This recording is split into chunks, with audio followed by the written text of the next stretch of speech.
Hello Internet, in today's video is going to be another book opinion, those videos in which I tell you my opinion on a book, and today's book is going to be Playing with Fire by Derek Landy. This is the second book in the Skullduggery Pleasant series. So this series continues along sort of after the first. We're mainly just going around in this magical portion of the world. So this is an urban fantasy, and Skullduggery and the new Valkyrie Kane, whose old name was Stephanie, but now is referred to as Valkyrie, they are once again on their detectiveness.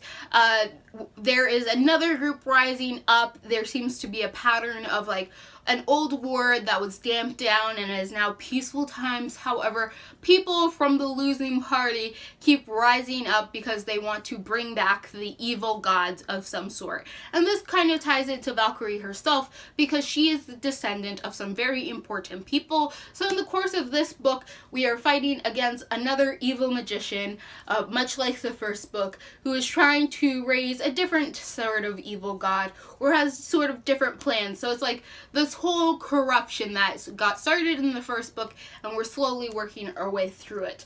I really like this series. I do think that this series does read heavily middle grade. I don't think this is a series that is very translatable if you are not a fan of middle grade yourself. However, I do like it. There is something I'm going to mention about this series that I don't want it to come across in the wrong light, but I'm going to say it as best as I can.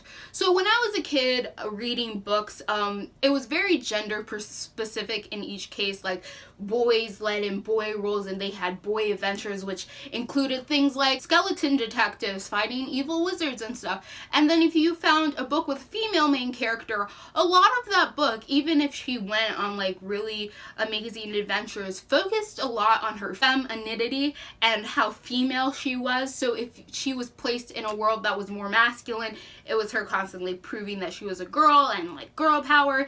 And if not, it was just a very girl book, I guess. I don't know how to better say that other than like genders were very, very important when I was reading as a kid, and I always got really frustrated because I wanted a female main character who was the main character in adventure stories I like. So I didn't want them going off and like talking about boys or like romance or anything. I wanted them fighting freaking demons and stabbing people. Like that's what I was interested in. So I kind of wish that this was a book that I had been able to find when I was younger, because this is a pretty old book, so like it was probably around when I was a kid, because this book has that male adventure story with evil wizards trying to kill you all the time, a mentor who is a skeleton magician, we're being detectives and being hunted down by vampires and just like kicking butt all the time,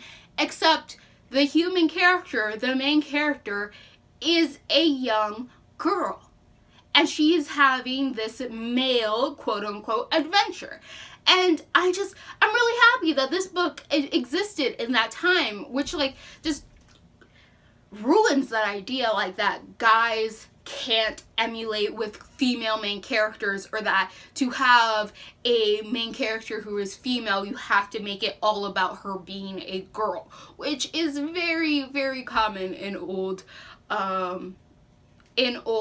stories, like in old books, in TV shows. I'm glad that they're moving farther away from that in current day, that you can now find cartoons that have female lead characters where it's not all about them just being girls, but they're allowed to be characters outside of the fact that they have a girlness to them. So like that's something I want to mention about this book. I do think that this is a good book to like your kids would enjoy, that kids will enjoy, and I really do like that it has a female in a masculine adventure, and it sort of just shows you like you don't gotta be a certain gender to be in a certain adventure. I feel like that sort of rhymed. So again, I'm not quite sure I worded that properly. I don't want to say anything wrong or like offensive. It is just something that I noticed when I was a kid reading. It was really, really frustrating that there was no female main characters who were having adventures that I wanted. And I kind of wish that I had gotten this book when I was a kid, because here is a female main character having the exact same adventures that I would have wanted as a kid. And it's not about her being a girl. Like there's some parts parts in this book where people kind of snub her, but it's more because she's just this young kid, a human kid off the street, tagging along with an ancient skeleton detective wizard, and people are like, skullduggery. Why is this little kid following you around? Don't you think that's a little bit concerning? But it's never so much about her being a girl or her having to prove that because she's a girl, she can do things too. Because that is an important issue, don't get me wrong. But sometimes I don't want to talk about that, okay? I just want a strong female character who can go be badass, and people aren't questioning whether or not she can be badass simply because she's a female, because that's getting like grated on my nerves, and I'm tired of everybody having to prove themselves all the time. Like, fuck you, leave me alone. So, other than that, I don't really have much to say about this book. I do think this whole series kind of follows along in the same vein. From what I can tell from book to book. The audiobook still has that little campy, cheesy music that I mentioned for the first book. I still really, really enjoyed it. I do think that this is very specifically targeted towards middle graders, and if you don't like middle grade books traditionally, you're probably not going to enjoy this as much as someone else would.